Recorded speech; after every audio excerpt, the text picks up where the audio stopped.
This week, Prime Minister Mark Carney announced a $9 billion boost to defense spending to allow the country to meet its NATO spending targets. That pushes defense-related spending nearly $63 billion in the next year.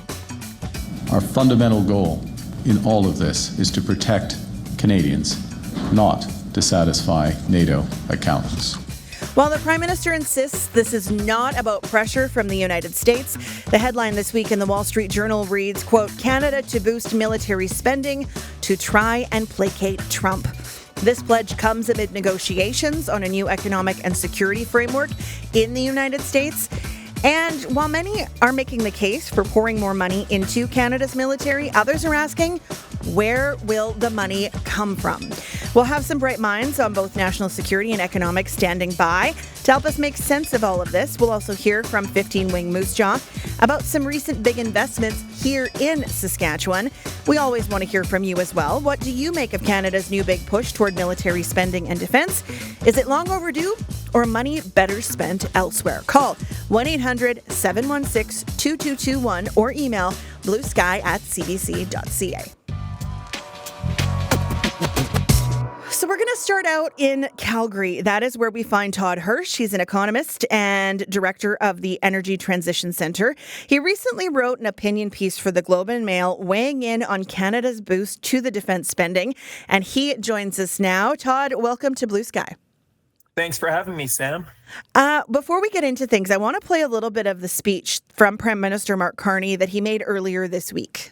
The long-held view that Canada's geographic location will protect us is becoming increasingly archaic. Threats which felt far away and remote are now immediate and acute. And as our climate changes and the polar ice recedes, Canada's Arctic is becoming more accessible and more vulnerable to commercial and military activity. We've been jolted awake by new threats to our security and sovereignty, including from an emboldened Russia and an assertive China. Russia's barbaric invasion of Ukraine shattered previous assumptions of European post-Cold War security, leading to sharp reappraisals of the costs of collective responsibility, and underscoring how precious and precarious are international law, sovereignty, territorial integrity, and human rights. Disregarding these principles would not only betray our values, but also imperil our nation. When we stand up for territorial integrity, whether it's in Ukraine or West Bank and Gaza, we are also standing up for the territorial integrity of the Canadian Arctic. 10 years ago, Canada's defense spending fell to less than 1% of GDP. It has since doubled in cash terms, but it's still not close enough to face these mounting risks. The brave women and men who are protecting our sovereignty do not have the resources they need for a riskier world. Our military infrastructure and equipment have aged, hindering our military preparedness. I'll give an example or two. Only one of our 4 submarines is seaworthy. Less than half our maritime fleet and land vehicles are operational. More broadly, we're too reliant on the United States.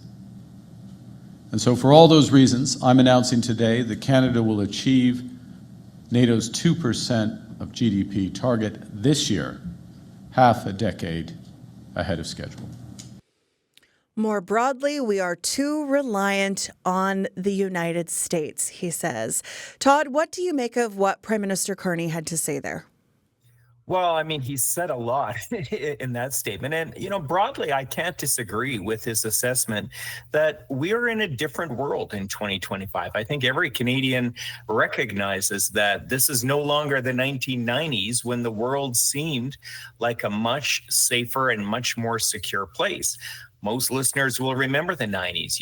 Soviet Union had collapsed, the wall, the Berlin Wall had come down. It seemed like all threats from adversaries around the globe had kind of gone away. Everyone was playing nicely in the sandbox. Fast forward to today, and we're in a dramatically different situation. Everybody, I think, understands that. So I think I agree with the Prime Minister and broadly that we have to increase our military spending. I wish it wasn't the case. I'd love that money to be spent on education or scientific scientific research or national parks or any number of things that are nice to have. Military spending, however, is a necessity. So I agree with him that we need to do this. The question that we can get into is, so how do we pay for it? Todd, before we get to that, I'm wondering, let's take this playground analogy a little further. What is the sandbox we're currently playing in, and where does Canada fit into it? Are they sitting in a corner by themselves playing with their Tonka trucks, or are they involved? Well, I mean, geographically, if you look at the globe, we tend to look at these Mercator maps of the world, and we sort of see Canada up at the top, and it feels like we're a bit out of the way. But if you were to look at a globe from the North Pole or down onto the North Pole, you see Canada is kind of right in the middle of everything. We're a short distance over the North Pole to Russia. We're a short distance to the west to China, and of course, the United States right beneath us to the south. So geographically, in that sandbox, Canada is kind of right in the middle of the action. We tend to have flown under the radar a lot of the time, at least since the Second World War, where we took a little bit of a bigger part militarily. For the last 70 years, Canada has been this peacekeeper role. But I do think, like the Prime Minister was referring to, the opening up of Arctic passageways, waterways, the resources that Canada and Canada's north particularly have. I think that puts a bit of a target on us. And I don't think it is reliable any longer, that we simply assume that the United States is going to protect us from any adversary. Okay. I want to bring in another guest. Christian Leuprecht is a professor at the Military College in Queen's University. He's also an editor of the Canadian Military Journal. I talked to him about an hour ago, and I asked him what his reaction is to the increase in military spending by the federal government. Have a listen. Well, I mean, it's an ambitious plan. It's about 20% more money than the department currently spends, and it needs to spend that in 6 months. And it's being spent under current authorizations and on current programs, but nonetheless, it's a tall order for the department to deliver. So in that sense, it's good news. But I also am puzzled by some of the math, because yes, we of course all know there's about $9 billion more in funding, but that leaves about a $14 billion gap to get to 2%. And so both how we get to that other $14 billion and then how we're going to pay for it, those are separate conversations. How does Canada compare with other developed nations when it comes to defense spending? Well, we were, until this announcement, the only NATO member country that was spending less than 2% of GDP on defense and less than 20% of that on capital. Of course, the Prime Minister says that we were half a decade ahead of meeting our 2% commitment, when in fact, we made a commitment to spend 2% at the Wales Summit in 2014. We developed a plan in 2017 that backloaded all the spending into the last 3 years of that 10-year plan. And when the bill came due, the previous government walked that back. And that cost us huge amounts of credibility and reputation with our allies. This is why the only option the Prime Minister had was to spend immediately to show to our allies that this is not yet another performative announcement on which Canada won't make good, but rather demonstrate that the Prime Minister was actually committed to playing a different tune. Was that the Harper government or the new Trudeau government that walked that back? The Trudeau government walked that back in Strong, Secure, Engaged. There was a plan that was going to run from 2017 to 2027. But then when it became both, I think, politically too risky with key electoral constituencies for a minority government, as well as too risky under a difficult fiscal situation. But look, I mean, it's interesting that the current Prime Minister is making this decision because, of course, the decision increases the structural deficit that the government faces. If you look at the structural deficit, it was about $50 billion. With the tax cuts and the defense spending, it's now about $65 billion on about $140 billion in direct federal government spending. That is a very tall, very significant structural deficit out of which no government can cut their way. And given that there's not going to be tax increases, the only option the government has is to grow the economy, and we know the economy has been the most underperforming in the G7 repeatedly. So it'll be interesting what the Prime Minister has in mind to actually pay for this. Our guest, Todd Hirsch, has some concerns about where this money is going to come from. What are your own concerns? Well, so I think this will be a question of whether the Prime Minister can sell this. I think the Prime Minister does have a plan of where the money is going to come from. And that's a new grand bargain for Canada with a new social contract that hinges on building pipelines and exporting hydrocarbons, and convincing skeptical Canadians that it is in Canada's interest to export hydrocarbons, that we don't have an interest in having our closest allies and partners buy their hydrocarbons from human rights abusing authoritarian states that produce some of the dirtiest hydrocarbons in the world when we produce some of the cleanest in the world, and that effectively Canada has been subsidizing Russia's war of aggression on Ukraine by keeping energy prices in Europe 3 to 4 times higher than they are in Canada. And so I think the Prime Minister's plan is to build pipelines, export hydrocarbons, and perhaps to have a grand bargain similar to what Jean Chrétien did in the 1990s, which is perhaps to spend a quarter of it on defense, a quarter on new program spending, a quarter on paying down the debt, and a quarter on mitigating climate change / green energy transition. What options do you see the federal government having where to find this money for people who aren't following the dollars closely? Well, governments only have 3 options to find money. They can raise taxes, which the government has effectively ruled out by implementing a tax cut.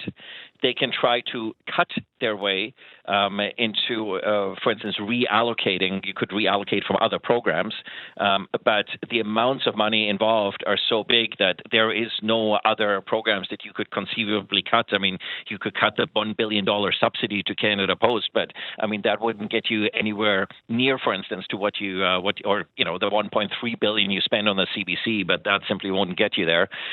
Or they can grow the economy. The challenge is, of course, that we've so over-regulated the Canadian economy, and in principle, we have the option to be like Norway, where we could take our money and the money that we make from hydrocarbons and invest it to assert Canada's national interest. But Canadians have done sort of the worst of all worlds. They've spent all their revenue from their natural resources as opposed to investing it in a sovereign wealth fund. And now they've decided that we wouldn't export hydrocarbons, even though whatever we might not export here is arguably going to doing more harm to the world and to Canada's reputation than to build pipelines and to become a reliable ally in terms of energy security, and then using that revenue to assert our interests to make the world a better and more stable place. Christian, we talk about these big dollar figures. What is the money going to be spent on? It's so much money. What would that increase in defense spending mean for people? So the simple answer to that is it will actually make the Canadian Armed Forces operational. So about half the units in the Canadian Armed Forces currently are not deployable in a time of crisis. This is an organization that has been atrophying rapidly over the last 4 years, to the point where the previous minister, Bill Blair, pointed out that the organization was in a death spiral. What does that mean for Canadians? That they have a Canadian Armed Forces that in times of crisis is unlikely to be able to deliver either for Canada or for Canadians. Look at the current forest fire sort of situation and evacuation. If we had an international crisis, the Canadian Armed Forces would not be able to respond to that crisis and at the same time assist Canadians in dire need in the current circumstances, for instance, in Saskatchewan. And so what this money does is making sure that at least the assets and the people that the Canadian Armed Forces does have are operational. So there's lots of money here to repair things. There's lots of money here to improve the quality of life for the diverse members of the Canadian Armed Forces. There's money here to retain people and attract people in critically important trades. The Canadian Armed Forces will tell you that for last year, for the first time in years, they met their recruitment targets, but in practice, they met them in the wrong trades. So the difficult to fill trades where we'll now be able to pay a better market differential. And there's money also to make sure that we can pay our bills for things like the supply ships, where the wages in the shipyards went up fairly substantially, and that we can actually partner. The Prime Minister talks lots about partnering with our European allies, but in practice, that means Canada needs to put some money on the table that we can actually partner with. And so there's a bit of a down payment here. And of course, it's not just about these $9 billion. It looks like there's more money coming. I mean, the government wants to buy submarines. It wants to buy artillery pieces. It wants to buy new tanks. There's a very long shopping list because for 25 years, we've undercapitalized the Canadian Armed Forces. And so the bill is going to get more expensive simply to keep the Canadian Armed Forces at the level that it needs to be for a 21st century full-spectrum military in a volatile world. Christian, do you think we just have a false sense of security because we aren't seeing the same issues here in Canada that other people are seeing around the world, that maybe people haven't felt the necessity to stand up and say that this defense spending was needed? So that's a great point. So I just returned from Latvia. Let me tell you, everybody in Latvia knows what the threat actually is. And so this is why I always say that we should stop talking about investing in defense and we should talk about investing in deterrence. Because ultimately, we don't want to defend anything. Defending something is going to come at very high social, economic, and political cost. What we want to do is change the mind of the dictator in Moscow to make sure that he doesn't attempt to invade a NATO member country, and that we can show resolve with regards to deterrence, not just for NATO member countries, but also with regards to Ukraine. And so that's really the game in town. And I think this is partially why politicians are a bit paralyzed, because the problem is when politicians see money, they're happy to spend it to create jobs and to buy all sorts of stuff. But the question is, to what end? And the end is to change the mind of the dictator in Moscow. What do you see as Canada's greatest threat to national security right now? Canadians who believe who want to live in their very happily constructed world, who believe that you can somehow negotiate diplomatically with a thug like Putin, and I think the challenge of realizing that our adversaries, China and Russia, by doctrine, see themselves in conflict and war with us. And so this Canadian idea that somehow peace and war is black and white is completely outdated for the 21st century, where our adversaries on a daily basis are attacking our democratic institutions, our economy, our social cohesion, and where, for instance, in a place like Latvia, every day the entire country is under attack by information operations, dis and misinformation by adversaries and the like.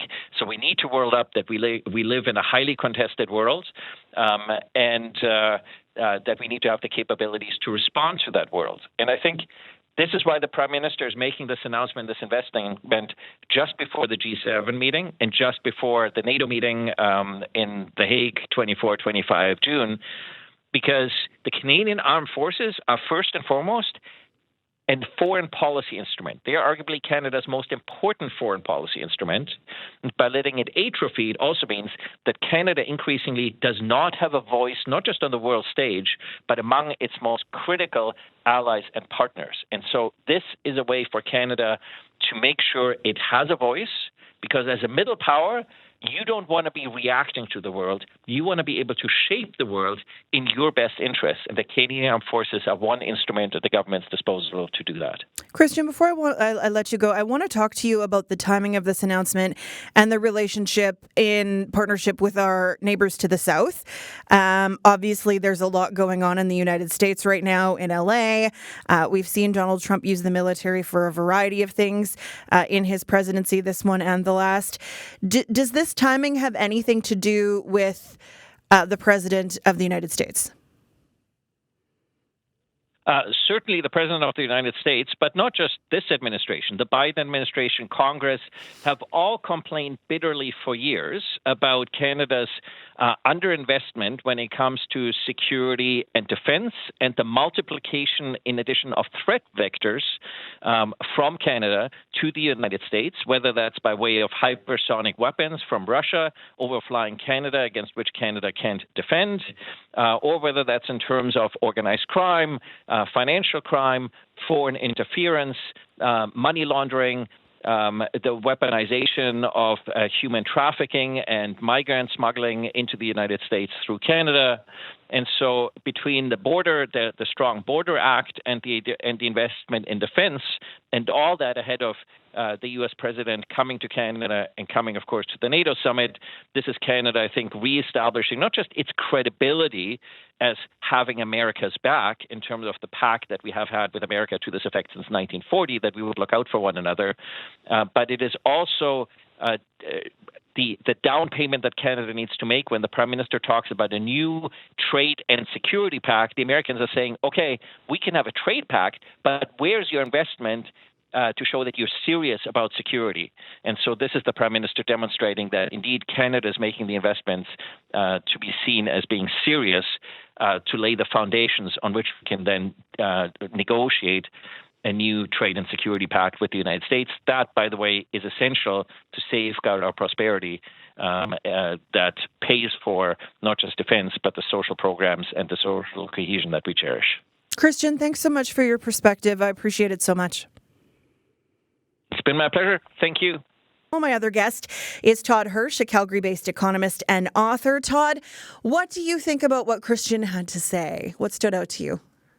Well, he had a lot to say. It's actually fascinating listening to him because he's approaching it, from a military and political perspective. I thought one of the really interesting things he said was, this idea that the Prime Minister could engage in a grand bargain, the idea of building pipelines and exporting resources as a way to offset some of the increased cost in military. I think we might see something like that here in Alberta. Obviously, Premier Daniel Smith is keen to get going on pipelines, and Albertans and probably people in Saskatchewan as well are eager also to get access to tidewater for our resources. So that could be one possible solution. The fly in the ointment with that is, even if there was a pipeline project ready to go today, and there is not, but even if there was, this would take, in normal circumstances, probably 10 years to get a pipeline up and running. An expedited situation like the Prime Minister is talking about, conceivably we could get a pipeline built in 2 or 3 years. That would be miraculous, but it would be possible. But in the meantime, we would still have these bills. I mean, if the Prime Minister is looking at ramping up military spending to reach NATO requirements within 6 months, we're nowhere close to having a drop of additional crude oil reaching tidewater in 6 months. So it does create a bit of a time problem, although I think it's an interesting idea, this grand bargain, pipelines in order to pay for security. I want to stay with that in just a moment, but first, I'm going to take a brief break here. I'm going to check in with David Shield, who's standing by in our newsroom for a quick check at what our newsroom is working on this hour. Hi, David. Hi, Sam. People in the La Ronge area are returning home today. Black La Ronge Indian Band Chief Tammy Cook-Searson says it's going to be tough for people returning. She says leadership will support them any way it can. A researcher at the University of Saskatchewan says the success of the federal government's Housing Accelerator Fund is still up in the air. Ehab Diab says the government doesn't have the expertise to pull a program like this off. He says building millions of homes from now until 2030 will be difficult. And RCMP has found a missing mother and daughter last seen on Pasqua First Nation. The 29-year-old mother and 8-year-old daughter were last seen walking Tuesday morning. Police are thanking the public for their help. And I'll have a full newscast for you coming up at 1 o'clock. Thanks, David. You're welcome. That's the CBC's David Shield.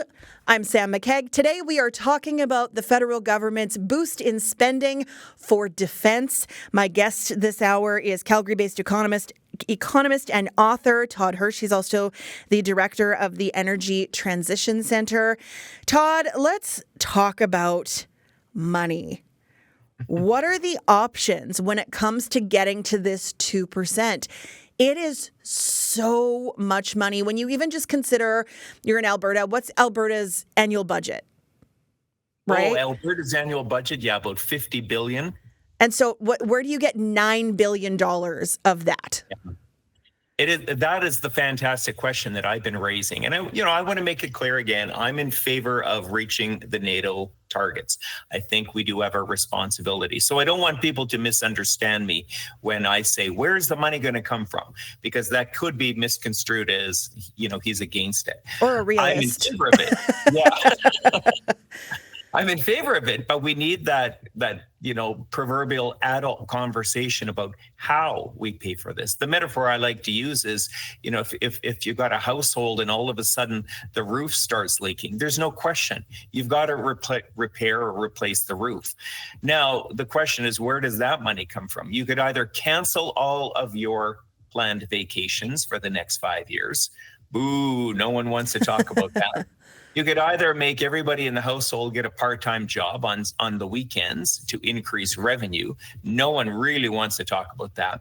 Or you could put it all on your credit card every year, a recurring sum of money. Also not a good strategy. So for the federal government, the options are roughly the same. And we heard Christian sort of break it down. You could either carve into existing program spending and try to find $9.3 billion of savings. And we can come back to that. That's difficult to do. You could increase tax revenue. Now, we've already heard the Prime Minister say that's not going to happen. But the Prime Minister could be talking about income taxes, and he campaigned on some sort of cut to middle income earners in Canada. But there are other taxes available to the federal government, excluding income tax. And the one that economists always like to talk about are consumption taxes, notably the GST.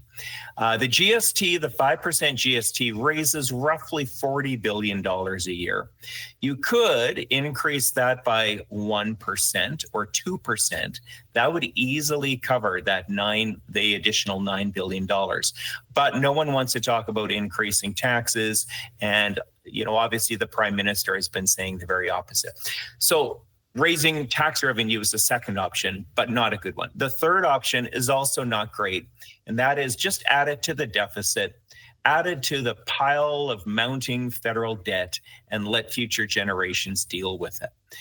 That is often politically the easiest way to deal with things, but it's not, any economist would tell you that is not a good long-term strategy. Well, what's the interest on $9 billion year over year?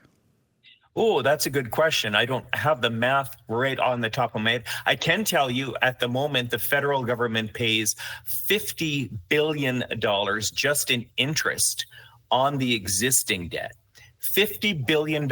So just to wrap our heads around that, that is about 10 cents of every dollar that the federal government spends is just servicing the existing debt.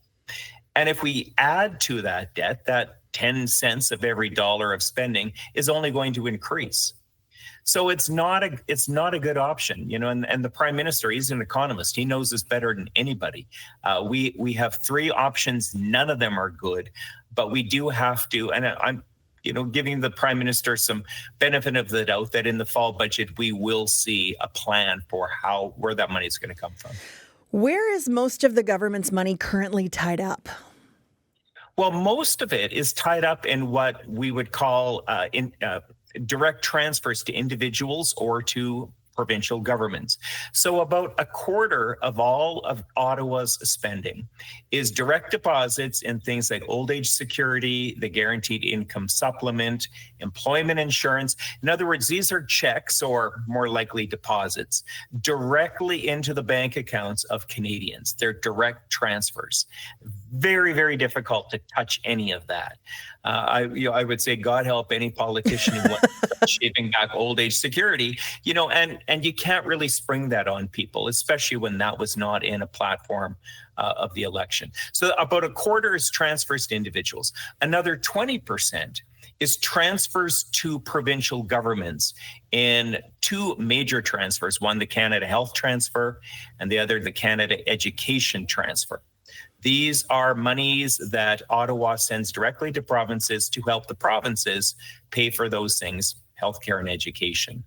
Then there are, we already talked about payments on the debt, that's about 10%. You can't touch that. You can't tell the people that loaned you money, we're not going to pay you back the interest that you deserve. And another 26, almost 28 billion is equalization. This is a contentious program, but it is constitutionally guaranteed. So it's pretty tough to open up that Pandora's box and say we're going to, do something different with equalization. So you sum all of that up, and you also sum up the existing military spending. This takes up almost 80% of Ottawa's overall spending budget. It only leaves about 20%, which we would call operational or discretionary spending. 20%, roughly about $95 billion a year. This would be on things like our national park system, the subsidies to Canada Post that Christian mentioned, or the CBC. This would be things like operating the judicial system, top-ups to universities for scientific research, programs around entrepreneurs. So you could start carving into those things, for sure, you could. And a lot of people say there's a lot of waste in all of that. For sure there is. But I don't know if there's $9 billion in $90 billion of discretionary spending. That's a tenth. That's a lot of, you're trying to find efficiencies and waste. And by the way, you're trying to do it every single year. It's not just a one-time thing. You're trying to find $9 billion in savings every year. I'm not saying it's impossible, but it is difficult. Because for most Canadians, what someone would say is a useless spending or wasteful spending is for another Canadian absolutely essential services, right? Mm-hmm. I mean, this debate right now with Canada Post. Some people are saying, well, I don't need all this junk mail delivered to my home. But there are many, many people in northern communities that absolutely depend on Canada Post. So it's a tough conversation to have for sure. Well, and how do you determine, okay, you take Canada Post out of the major cities and just put them in, you can't pick and choose where such a major institution exists. And if you were to get rid of the funding for Canada Post and the CBC and a number of the things that we've seen levied in the media as potential options, it still doesn't add up to $9 billion. Nowhere close to it, right? And I don't think anybody, there probably are some people, but I don't think anybody is seriously considering completely getting rid of Canada Post, completely getting rid of the CBC, completely getting rid of national parks. You could do all of that, and it doesn't really, reach that $9 billion. It would be a portion of it, but we're nowhere close to reaching even the $9 billion. And then never mind talking about, Donald Trump saying it's going to be 5% of GDP, not 2%. The goalpost is going to move even further and forcing us to find even more money. One of the things that Christian talked about was us showing that we have the United States' back in terms of defense in the way that they're supposedly having theirs.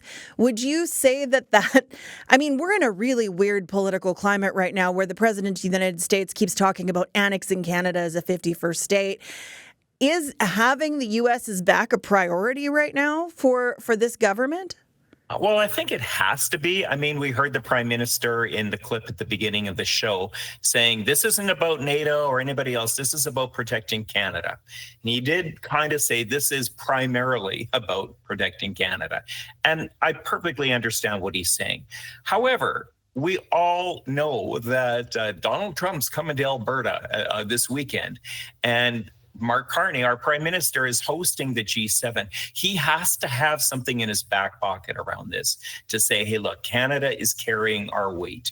If we're going to be hosting the G7, which includes Donald Trump, if we're going to be attending NATO conferences in a very dangerous world, we have to be able to say we are doing our part. So, I agree with the Prime Minister. Primarily, this is about protecting Canada, but let's not hit ourselves. This is also about sending a very strong political message to the United States and our G7 allies. Okay, I want to talk about a bit about what's happening here in Saskatchewan. I wanted to find out more about how the military budget is being spent here in Saskatchewan. And I caught up with Brigadier General Daniel Coots. He's with 15 Wing Moose Jaw a little earlier. Here's that conversation. So many of our listeners will be familiar with 15 Wing Moose Jaw, but for folks who are not, what happens at the base in Moose Jaw? So 15 Wing Moose Jaw also controls the flying school here, which is 2 central flying training school, as well as 3 central flying training school in Portage la Prairie, Manitoba, at the Southport facility. And we also have the snowbirds on the base here as well. We do all the force generation for the snowbirds. And then we do all the ab initio pilot training for the RCAF. So when somebody comes through and has completed their basic training, they then move on to pilot training. And that's where we come in, teaching them first how to fly airplanes and then eventually on to either be ready to fly faster airplanes like jets, multi-engine aircraft, or helicopters. So you're like the Top Gun starting point. We're the starting school for all of these things, and eventually they become Top Guns. But it takes many, many years to get to that point. We lay the foundation and give them the basic aviation skills and knowledge and competencies they need to be successful in operations. How long have you been out there? I've been here for 2 years, so I'll transition this summer. Actually, next week, my replacement is Colonel Adam Carlson. He's coming in tomorrow, actually, for the change of command, and he'll be taking over as the 15 Wing Commander. Oh, wow. And where are you off to? I'll be going to Winnipeg, so I'll be rejoining their 2 Canadian Air Division, which oversees the training for approximately 28 Air Force occupations across the Air Force. And I'll be taking over that division shortly by the end of the month. So lots of movement in the career choice you've made. There's movement across the military every year. That's certainly what we do. Absolutely. So how many people work out at 15 Wing Moose Jaw? Just under, on the military side, approximately 420 or so. It varies year to year. And then we have a cadre of civilian staff as well. But then we also have a huge cadre of contracted partners that we work with to keep the base running. Everything from maintaining the grounds to the rooms to the maintenance of the buildings. We have a few contracted instructors. We have contracted simulator instructors with our partner CAE. We have folks who work in the tower on a contractual basis. And then even snow and ice removal. We have folks who work here as well. So any given day, there's over 1,000 people working on the base. And it's spread across all different kinds of Canadians who contribute to our mission here. What would it take for military personnel in Moose Jaw to be deployed? That's not really in the cards for us. The way we're structured right now in the RCF, as it stands, certainly we have on short notice. We did this recently with our folks in 3 CFFTS in Portage la Prairie. If there's a significant emergency like the fires in northern Manitoba, where we see a substantial risk to life and limb, and we need to do, say, an evacuation of a community, then we potentially could use some of those assets to do something like that. And we recently participated with Canadian Joint Operations Command's efforts to evacuate those communities. We provided a few helicopters for a short period of time because they had the capabilities to support there. So we can do some small things like that from time to time, but generally we're focused on that initial training for our pilots. And so our aircraft and our missions and what we train for are not necessarily optimized for doing any kind of more advanced military operations like that. It's interesting that you spoke of the wildfire evacuations. We've been hearing, I would say almost relentlessly here in the province, there are some people who really think the military needs to be more involved in wildfire fighting work. What can you say about how you would be helpful if you were required here in Saskatchewan? Well, I think that's probably more of a question for the Canadian Joint Operations Command and that 3-star general officer is in charge of operations both domestically and abroad.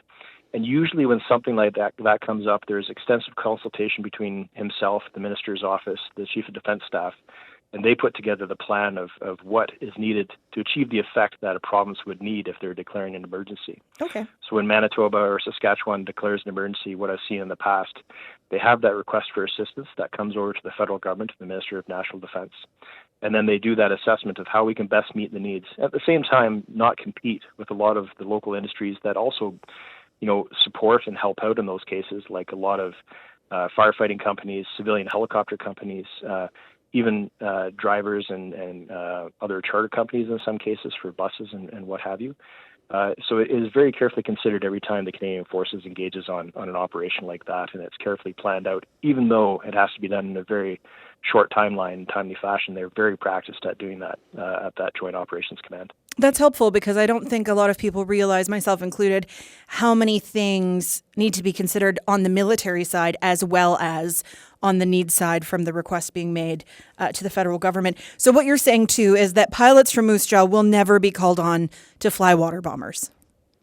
No. I think if you were to, talk to somebody from Coulson or from any of the companies that fly water bombers, that is a very specialized skill. Mm-hmm. And we train the foundations of flying and how to get to complicated jobs like that. But those are very advanced skills, and that takes a lot of time and knowledge to do it. And, when you look at aviation across Canada, that's one of the RCF's proud histories as well. We started out as the flying bush pilots. Mm-hmm. We recently finished our 100th anniversary of the Air Force, and we have that proud history of helping to open up Canada to air and aviation. But there's so many really highly trained professionals in Canada on the air maintenance side and the piloting side in our aviation industry. It's something all Canadians can be proud of how many skills we have. We see those water bombers being deployed around the world sometimes, down to LA and other places, and it's really neat to see that happening. So I applaud them as I watch from my Air Force seat, and I applaud their skill and what they're able to do, whether they're flying helicopters or water bombers. I understand there's been a recent big investment at 15 Wing. What's happening?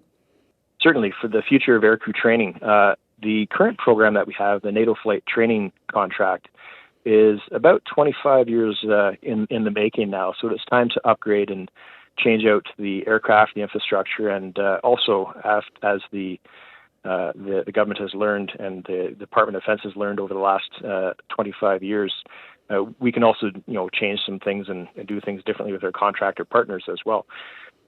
So with the future of aircrew training, the partner that's been selected is a consortium called Skyline, and they'll be leading the implementation of the future of aircrew training, which involves 3 sites.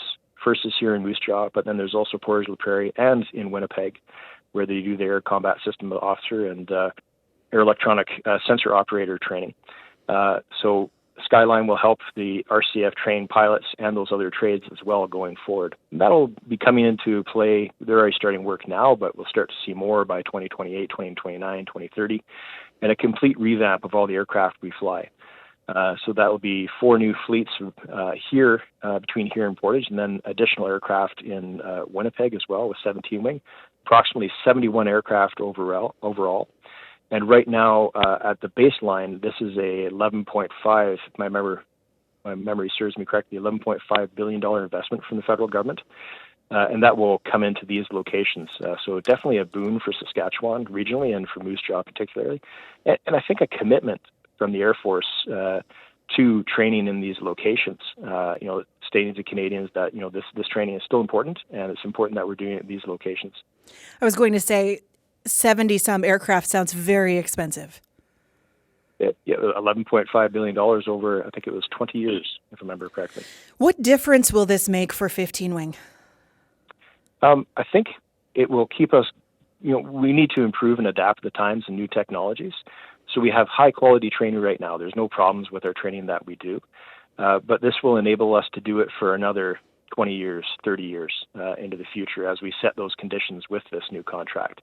It just helps us keep up to speed on things we need to train our pilots to do, especially when you're thinking about advanced technologies like how you use space-based navigation systems to help us do more precision navigation, as an example.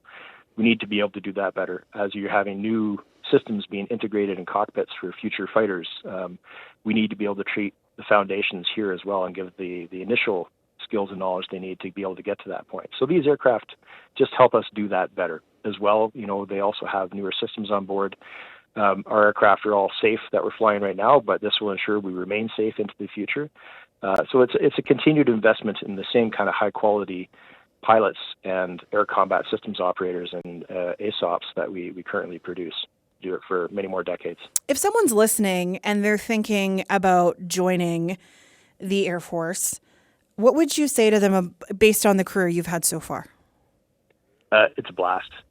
Anybody who's interested in aviation, I'd advocate for all of Canada because it helps us raise that water level. But especially for me with the Air Force, obviously it's close to home. I've done it for 30 years. I have been surprised, or at least pleased throughout my year with the amount of variety I've had. There's been a lot of challenges. It's definitely a unique life. Anybody in aviation can attest to that. But we do spend a lot of time away from home. We do work very hard. Everybody does across the Canadian Armed Forces to support Canadians. But also in that, there's the satisfaction of that mission of serving Canadians and helping to protect their interests at home and abroad. That's been something that's truly special as you go to work every day.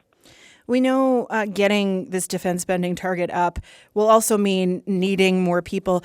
Do you feel like it's easy to recruit people into specifically the Air Force these days? I do know, hearing from the commander of the Air Force and what he says publicly, that we are short and we need to recruit more. I know the Air Force this year has gone above and beyond its targets, as was directed by the Chief of Defense Staff. And so the Air Force is succeeding at recruiting more people. But in terms of how specifically difficult, that would vary. I think occupation by occupation, I'd have to defer to other experts in those areas. No, that's helpful to know. Thank you so much for giving us a little update on what's going on out in Moose Jaw. And also thank you for your service. Oh, thank you so much. And I appreciate it. And any chance people have to engage the Air Force, I encourage them to do so. Come down to Moose Jaw.